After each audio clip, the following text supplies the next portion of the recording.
دیکھو میں جوان لڑکیوں سے ایک بات کہتا ہوں کہ آج آپ اپنا گھر بسانے کی کوشش کرو کسی شریف آدمی سے نکاح کر کے.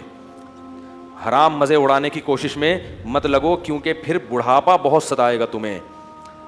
مرد تمہیں اس وقت تک, یہ جو دوست ہے نا فرینڈس, یہ ایزی لوڈ اور یہ سب جب تک کرائیں گے جب تک آپ میں جوانی ہے. جہاں ذرا سا یہ عمر کی زیادتی کی وجہ سے حسن خراب ہونا شروع ہوا, جیسے ٹیشو پیپر ہوتا ہے نا, استعمال سے پہلے بڑا اچھا ہوتا ہے, استعمال کے بعد کچرے میں پھینک دیا جاتا ہے, ایسے پھینک دی جاؤ گی کچرے میں. بہت ہو رہا ہے یہ, اور یہ زیادہ تر ہوتا ہے ان جو ماڈلنگ سے تعلق رکھنے والی خواتین ہیں نا, ان کے ساتھ تو بہت ہو رہا ہے. جب جوان تھیں تو ساری کمپنیاں آ کے بلاتی تھیں ماڈلنگ کے لیے, یہ والا پوسٹ چاہیے. جب تھوڑا سا ان میں جھریاں آنا شروع ہوئیں تو کمپنیوں نے لفٹ کرانا چھوڑ دی.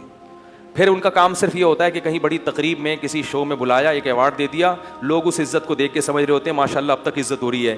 وہ 4 منٹ کی, یہ آدھا گھنٹے کی, 1 گھنٹے کی ہوتی ہے. اس سے پہلے بھی کوئی پوچھنے والا نہیں اور اس کے بعد بھی کوئی پوچھنے والا نہیں ہوتا. اللہ نے یہ جو جوانی دی ہے, خوبصورتی دی ہے, اس کو ناجائز استعمال مت کرو. کسی شریف آدمی سے جلد نکاح کی کوشش کر کے اچھی فیملی میں جا کے اپنا گھر بساؤ اور اسی پر اکتفا کرو, گزارا کرو. کیونکہ جب بڑھاپا آئے گا نا تو وہاں آپ کو عزت ملے گی بہت زیادہ. کیونکہ جب عورت خاندان میں جاتی ہے کسی, تو جیسے جیسے عمر زیادہ ہوتی ہے اس کے گریڈ اسی حساب سے بڑھنا. ابے بول لیا کرو یار خدا کے بندو, اس کے گریڈ اسی حساب سے بڑھنا شروع ہو جاتے ہیں. جتنی زیادہ عمر بڑھے گی, پہلے ماں بنے گی تو ماں ہے, پھر دادی بنے گی. ہمیں یاد ہے ہماری والدہ اتنی بوڑھی ہو گئی تھی, اللہ مغفرت فرمائے, اور بستر پہ پڑی ہوئی ہیں, لیکن اب تک ان کی یاد دماغ سے نہیں نکلا. کچھ بھی نہیں کرتی تھی بیچاری, لیٹی رہتی تھی, لیکن وہ بھی ایک اچھا لگتا تھا اور دل چاہتا ہے کہ کاش دنیا سے نہ جاتی. وہ بھی اب یاد آتی ہیں. بوڑھی ماں جتنی بوڑھی ہوگی اتنی زیادہ اچھی لگے گی. پھر ہمارے بچوں کی دادی تھیں, وہ بچے الگ پھڈے ہوتے تھے. ہماری والدہ اتنی بوڑھی ہو گئی تھی نا آخر عمر میں کہ ان کے ہوش آواز نہیں تھے, بستر پہ پڑی رہتی تھیں, بس بستر پہ پڑی رہتی تھیں, کچھ نہ بولتی تھی نہ سنتی تھیں. بس جب تسبیح پکڑاؤ تو تسبیح ہاتھ سے گھمانا, عادت پڑی ہوئی تھی نا. آج جب بڑھاپا آئے گا نا تو بوڑھوں کو کچھ بھی دو گے نہیں, موبائل دو گے ایک دم ٹک ٹک شروع ہو جائیں گے. یہ جو نوجوان نسل ہے نا, ان کے بڑھاپے کی بات کر رہا ہوں, کیونکہ ساری زندگی تسبیح گھمائی ہے تو بڑھاپے میں کچھ بھی نہیں یاد رہا, دماغ کام کرنا چھوڑ دیا تھا ان کا. تو اب جب تسبیح پکڑاؤ تو خود بخود تسبیح. سورہ یاسین جب میرے بھائی پڑھتے تھے تو جو آیت کہیں وہ ایک حرف رہ جاتا تھا نا تو اگلا حرف ان کی زبان سے نکل جاتا تھا. یہ سورہ یاسین بہت پڑھتی تھی. تو کچھ بھی نہیں کر رہی, لیکن پھر بھی گھر میں کیا ایک احساس ہے کہ گھر میں ماں موجود ہے. بچے بھی خوش ہوتے تھے. اس گھر میں لے گیا تو بچے کہتے تھے دادی کو گھسیٹ کے یہاں لے کر آؤ, ٹھیک ہے نا. ادھر بچوں کو تو دادیوں سے, بوڑھوں سے بڑی مناسبت ہوتی ہے. اس گھر میں لے گیا تو بچے کہتے نہیں اماں کو, دادی کو کہاں لے کر آؤ. بچے مانوس ہوتے ہیں. اگر اولاد نہ ہو اور گھر نہ بسایا ہو تو بڑھاپے میں یہ عزت ملے گی؟ کوئی محلے والے پوچھیں گے کیا؟ یا وہ اگر کوئی خاتون نے جوانی میں ماڈلنگ کی ہو تو کیا بڑھاپے میں کمپنیاں اس کو یہ پروٹوکول دیں گی؟ شکر ہے یار نہیں دیں گی نا, انہوں نے جواب دیا نہیں دیں گی. تو اس لیے یہ رنگ رلیوں پہ زمانے کی نہ جانا اے دل, یہ خزاں ہے جو بانداز بہار آئی ہے.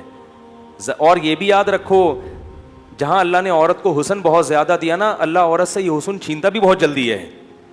مرد بہت دیر سے بڈھے ہوتے ہیں, عورتیں بہت جلدی بوڑھی ہو جاتی ہیں. مرد تو 40 سال میں تو پتہ چلتا ہے کہ آدمی بنا ہے. یہ تو مشاہدہ, ایک میڈیکل سائنس کی ایک حقیقت ہے اور مشاہدہ بھی ہے. 40 سال میں جب آدمی قدم رکھتا ہے نا تو قرآن کہتا ہے حتی اذا بلغ اشدہ, یہاں تک کہ اپنی بھرپور طاقت کو پہنچتا ہے. تو 40 سال میں تو مرد آدمی بنتا ہے اور زور پیدا ہوتا ہے اس کی آواز میں, اس کی چال میں. بہت ٹائم سے جا کے بوڑھا ہوتا ہے. اور لڑکیاں جلدی ان پہ بڑھاپا آتا ہے, ان کا حسن و جمال بہت جلدی ختم ہوتا ہے. یہ قدرت کا ایک اصول ہے, اس کو آپ چینج نہیں کر سکتے. تو اب اس میں تو عورت کو اور زیادہ خیال کرنا ہے کہ بھائی جلدی اپنے آپ کو ٹھکانے لگاؤ, جلدی اپنے آپ کو کسی گھر کا فرد بناؤ, کسی خاندان کا فرد بناؤ. نہیں جی ابھی ہم نے جاب کرنی ہے, ایکچولی میں نے ایجوکیشن یہاں تک حاصل کرنی ہے, میں پی ایچ ڈی کروں گی, پھر میں ڈاکٹر بنوں گی, پھر میں یہ کروں گی. یہ خواتین کے فون آتے ہیں نا, میں ان کو سمجھاتا ہوں شادی کرو بھائی. نہیں میں یہ کروں گی, تو ٹھیک ہے کر لو. جب وہ پی ایچ ڈی کر لیا انہوں نے, میں پی ایچ ڈی سے منع نہیں کرتا, یہ شادی کے بعد بھی ہو سکتی ہے. میں ڈاکٹر بننے سے منع, اور خدا کا واسطہ جب نکاح کر کے لایا کرو تو اپنی بہوؤں کو کسی تعلیم سے روکنے کی کوشش بولو بھائی مت کیا کرو, پڑھاؤ, اچھا ہے تمہارا فائدہ ہوگا. لیکن نہیں جی ابھی ایکچولی یہ, پھر ایکچولی کر آ کے ڈاکٹر بن گئی.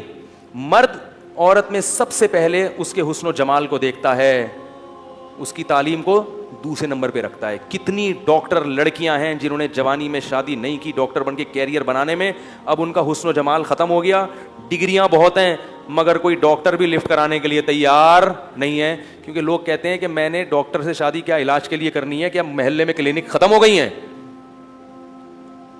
یاری بات. تو یہ سب معاشرے میں ہو رہا ہے. ماں باپ بھی کہتے ہیں نہیں بچی جب تک یہاں تک نہیں پہنچ جائے گی ہم نہیں کریں گے. بھائی نقصان ہو رہا ہے اس کا, جیسے جیسے عمر زیادہ ہو رہی ہے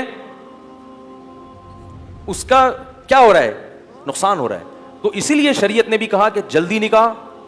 اور دیکھو نبی صلی اللہ علیہ وسلم نے خاتون کا نکاح کرایا, شوہر کو کہا کہ تم ان کو پڑھاؤ گے, قرآن پڑھاؤ گے. اس میں بتا دیا کہ نکاح تعلیم میں رکاوٹ نہیں ہے, یہی پڑھا دیں گے ان کو.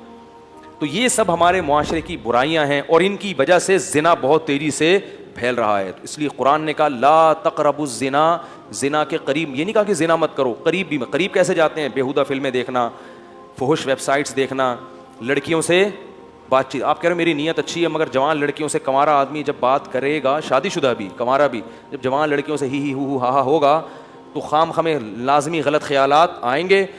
وہ گناہ آپ سے ہوگا جو آپ نے کبھی اس کا تصور بھی نہیں کیا ہوگا. آپ یہ سوچ بھی نہیں سکتے ہوگے کہ مجھ سے کبھی زنا بھی ہوگا, لیکن بالآخر شیطان آپ سے وہ جرم بھی کروائے گا, اور یہ کہہ کے کروائے گا کہ توبہ کر لینا بعد میں, اور پھر بار بار یہی کہہ کے کرواتا رہے گا. اور پھر بڑھاپے میں بھی یہ زنا, بڑھاپے میں زنا کی طاقت ختم ہو جاتی ہے, زنا کی خواہش اور جذبہ ختم نہیں ہوتا.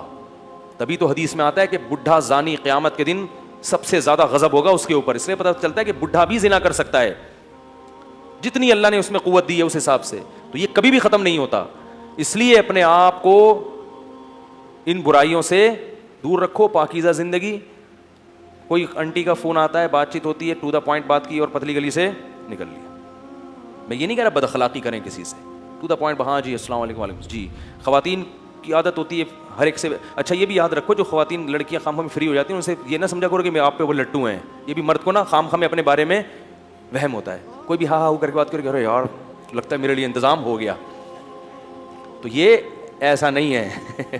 زیادہ خوش فہمی میں مبتلا ہونے کی ضرورت نہیں ہے. بعض لڑکیوں کی عادت, خواتین کی عادت ہوتی ہے ہر ایک سے اسی طرح بات کرتی ہوں. آدمی سمجھ رہا ہوتا ہے یار آج تو میرے تو وہی قسمت کا ستارہ روشن ہو گیا. پھر جب آپ دوستیاں لگانے کی کوشش کرو گے اور خیالات لے کے ڈپریشن کے مریض بنو گے, وہ آپ کو ٹھینگا دکھا کے نکل لے گی.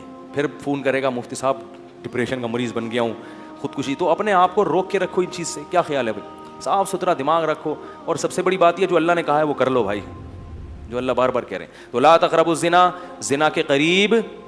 اور انٹرنیٹ کا ایک اصول آپ کو بتا دوں, آخری بات کر کے بیان ختم کرتا ہوں, چاہے مرد ہو یا عورت. انٹرنیٹ جب آپ نے گھر میں استعمال کرنا ہے تو کمرے میں تنہا کنڈی لگا کے نہ بیٹھیں. کتنے ہی نیک ہوں شیطان برائی کی طرف لے کر جائے گا. استعمال تو آج کل سبھی کو کرنا پڑتا ہے, ضرورت ہے. تو انٹرنیٹ ایسی جگہ پہ کمپیوٹر رکھا جائے جہاں سب کا آنا جانا, یہ گھر کے سربراہ کی ذمہ داری ہے. بھائی کمپیوٹر یہاں لاؤنج میں ہوگا, سب آ جا سکتے ہیں, جس نے کام کرنا ادھر سامنے بیٹھ کے کرے, ٹھیک ہے نا. اور روم میں اگر ہے تو اس میں کنڈی لگانے کی اجازت بولو بھائی نہیں, دروازہ کھلا رہے گا. تو اپنے اوپر اعتماد نہ کرے انسان. اور ویسے بھی جب کبھی بیٹھو تو گھر کے کسی فرد کو ساتھ بٹھا لو, اکیلے کیوں بیٹھتے ہو؟ کیا خیال ہے بھائی؟ کوئی شاعری دیکھنی ہے انٹرنیٹ پر, بیگم کو ساتھ بٹھا لو. کیا خیال ہے؟ وہ بھی اس سے فائدہ کیا ہوگا کہ تھوڑا سا اس کو بھی فلم دیکھنا نہ شروع کر دو کہیں کہ فلم دیکھنی ہے تو چلو بیگم کو بھی ساتھ دکھا کے بٹھا کے دیکھوں گا. وہ بھی جائز چیزیں ہیں. تو تنہائی میں شیطان کو برائی کا موقع ملتا ہے. تو اللہ نے یہ نہیں کہا کہ زنا مت کرو, بلکہ کہا زنا کے قریب بھی مت جاؤ, کیونکہ اللہ کو معلوم ہے کہ جو قریب جاتا ہے وہ اس برائی میں پڑ جاتا ہے. کہ جوان کے ساتھ بیٹھی ہے تو السلام دعا کی, ہاں جی خیریت, تبھی اپنا کام میں لگ گئے. میں گھر تک چھوڑ کر آ جاؤں آپ کو, اس تکلف کی ضرورت بولو بھائی خام خمیں. ہمارے ایک دوست تھے, انہوں نے ایک واقعہ بتایا کہ کوئی خاتون وہاں ڈیفینس میں کوئی لڑکی کھڑی ہوئی تھی, تو بہت ہی بیہودہ سا لباس تھا, تو کسی لڑکے کو شرارت ہوئی, اس نے کچھ جا کے چھیڑ چھاڑ دیا. تو جب اس نے چھیڑا ہے نا تو لڑکی نے ایک گالی دی, تو جیسے ہی گالی دی تو جتنے لوگ تھے نا انہوں نے دیکھا کہ یہ خاتون جو ہے اس لڑکے کو گالی دے کے نقصان پہنچانا چاہی, تو سب نے اس لڑکے کو ٹوٹ گئے نمبر بنانے کے لیے. ہر آدمی نے ہیرو بننے کے لیے کہ میں آپ کا دفاع کروں گا. اور اتنا مارا بیچارے کو, اس کا سر پھوڑ دیا, وہ پٹیاں بندھی ہوئی اس کے. تو جو دیکھنے والا تھا نا, اس نے مجھے بتایا کہ یار غلط تو کیا اس نے, مگر اتنا غلط نہیں کیا, اس کا بھی تو لباس دیکھو نا کیسے بےہودہ لباس کھڑے. میں نے کہا اصل میں وہ جنہوں نے مارا ہے نا, وہ انہوں نے اس کو جرم کی سزا دینے کے لیے نہیں مارا, وہ تو خود پتہ نہیں کتنے آنکھ مٹک کے کرتے ہوں گے سارا دن. انہوں نے ہیرو بننے کے لیے کہ میں جب موجود ہوں تو تجھے چھیڑنے کی ضرورت کیا تھی, میں جب ہوں تو تمہیں چھیڑنے کی ضرورت. تو عورت اگر اپنا لباس پراپر پہن لے گی تو ان بدماشیوں کی نوبت. دیکھو اللہ کا واسطہ, اس رمضان میں خواتین سے ایک بات کہتا ہوں کہ ایک گناہ تو کم از کم چھوڑ دیں, بے پردگی.